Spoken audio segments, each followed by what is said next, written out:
Hello, today I'm going to try and solve this 3x3 by 3 Rubik's Cube within a minute. So, without any further ado, let's scramble this up.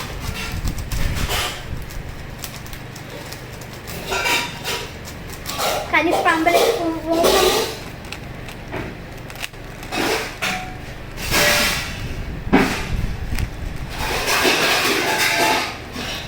Yeah, okay, just scramble more and Alright, thank start. you.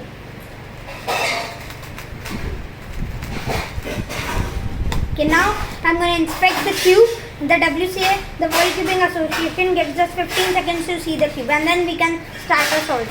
So let's start the inspection.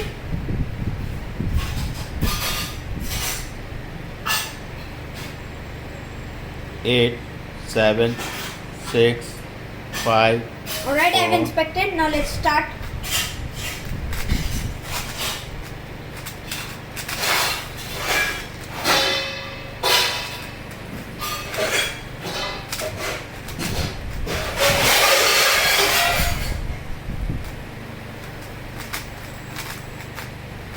Boom! It's done in 18.925 seconds. Look at that. The whole cube is solved. The red side, orange, blue, green, everything is solved. And it is solved Well in done. 18.925 seconds.